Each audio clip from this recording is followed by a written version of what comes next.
ಈ ದಿನದ ಸ್ಪೋರ್ಟ್ಸ್ ನ್ಯೂಸ್ಗೆ ಸ್ವಾಗತ. ಜರ್ಸಿ ನಂಬರ್ 7ಗೆ ನಿವೃತ್ತಿ ಘೋಷಿಸಿದ ಬಿಸಿಸಿಐ. ಹೌದು, ಕೂಲ್ ಕ್ಯಾಪ್ಟನ್ ಮಹೇಂದ್ರ ಸಿಂಗ್ ಧೋನಿ ಧರಿಸುತ್ತಿದ್ದ ಜರ್ಸಿಯನ್ನು ಇನ್ನು ಮುಂದೆ ಪ್ರಸ್ತುತ ಮತ್ತು ಮುಂದಿನ ಪೀಳಿಗೆಯ ಆಟಗಾರರು ಆಯ್ಕೆ ಮಾಡುವಂತಿಲ್ಲ ಎಂದು ಬಿಸಿಸಿಐ ಹೇಳಿದೆ. ಭಾರತಕ್ಕೆ ಚೊಚ್ಚಲ ಟಿ20 ವಿಶ್ವಕಪ್, ಏಕದಿನ ವಿಶ್ವಕಪ್, ಚಾಂಪಿಯನ್ಸ್ ಟ್ರೋಫಿ ತಂದುಕೊಟ್ಟ ನಾಯಕ ಎಂಎಸ್ಡಿಗೆ ಗೌರವ ಸಲ್ಲಿಸುವ ಸಲುವಾಗಿ ಬಿಸಿಸಿಐ ಧೋನಿ ಜರ್ಸಿ ನಂಬರ್ 7 ಅನ್ನು ಭಾರತೀಯ ಕ್ರಿಕೆಟಿಗರು ಬಳಸುವಂತಿಲ್ಲ ಎಂದು ಹೇಳಿದೆ. ಕ್ರಿಕೆಟ್ ದೇವರು ಸಚಿನ್ ತೆಂಡೂಲ್ಕರ್ ರವರ ಜರ್ಸಿ ನಂಬರ್ 10ರ ನಿವೃತ್ತಿಯ ನಂತರ ಬಿಸಿಸಿಐ ಎಂಎಸ್ಡಿಯ ಜರ್ಸಿ ನಂಬರ್ 7ಕ್ಕೆ ನಿವೃತ್ತಿ ಘೋಷಿಸಿದೆ.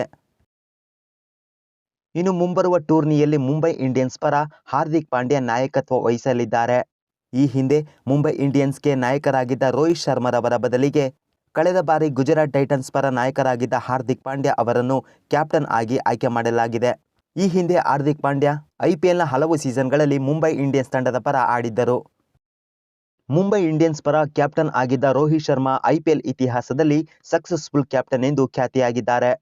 ರೋಹಿತ್ ಶರ್ಮರವರ ನಾಯಕತ್ವದಲ್ಲಿ ಮುಂಬೈ ಇಂಡಿಯನ್ಸ್ 5 ಬಾರಿ ಟ್ರೋಫಿ ಗೆದ್ದಿದ್ದು 2013, 2015, 2017, 2019 ಮತ್ತು 2020ರಲ್ಲಿ ಮುಂಬೈ ಇಂಡಿಯನ್ಸ್ ರೋಹಿತ್ ಶರ್ಮರವರ ನಾಯಕತ್ವದಲ್ಲಿ ಟ್ರೋಫಿ ಮುಡಿಗೇರಿಸಿಕೊಂಡಿದೆ.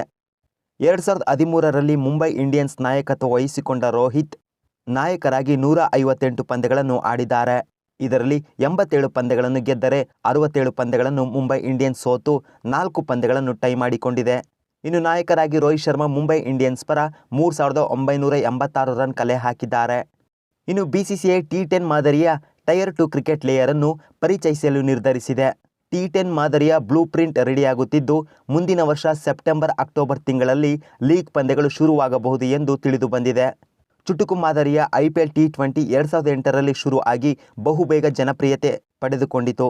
ಇದರ ಬೆನ್ನಲ್ಲೇ ಮುಂದಿನ ದಿನಗಳಲ್ಲಿ ಚುಟುಕು ಕ್ರಿಕೆಟ್ ಬಗ್ಗೆ ಆಸಕ್ತಿ ಹೆಚ್ಚಿಸಲು ಟಿ10 ಮಾದರಿಯ ಲೀಗನ್ನು ನಡೆಸಲು ಬಿಸಿಸಿಐ ಮುಂದಾಗಿದೆ.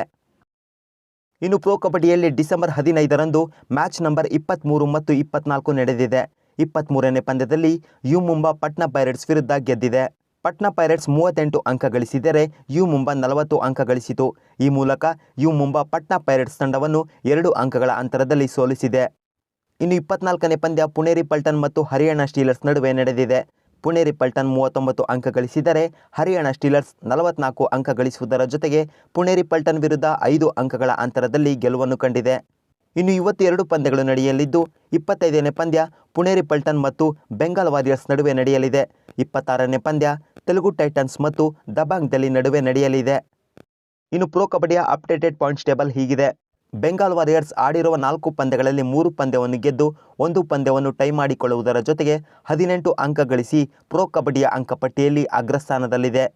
ಇನ್ನು ಕೊನೆಯ ಸ್ಥಾನದಲ್ಲಿ ತೆಲುಗು ಟೈಟನ್ಸ್ ತಂಡವಿದೆ. ಇನ್ನು ನಮ್ಮ ಬೆಂಗಳೂರು ಬುಲ್ಸ್ 4ನೇ ಸ್ಥಾನದಲ್ಲಿದ್ದು ಆಡಿರುವ 6 ಪಂದ್ಯಗಳಲ್ಲಿ 2 ಪಂದ್ಯವನ್ನು ಗೆದ್ದು 4 ಪಂದ್ಯ ಸೋತು 14 ಅಂಕ ಗಳಿಸಿದೆ. ಪ್ರೊ ಕಬಡ್ಡಿಯ 12 ತಂಡಗಳ ಪೈಕಿ ಟಾಪ್ 6 ತಂಡಗಳು ಮುಂದಿನ ಹಂತಕ್ಕೆ ಕ್ವಾಲಿಫೈ ಆಗಲಿವೆ. ಇವಿಷ್ಟು ಸ್ಪೋರ್ಟ್ಸ್ ನ್ಯೂಸ್ನ ಮಾಹಿತಿ. ಇನ್ನಷ್ಟು ಮಾಹಿತಿಯೊಂದಿಗೆ ಮತ್ತೊಂದು ವಿಡಿಯೋ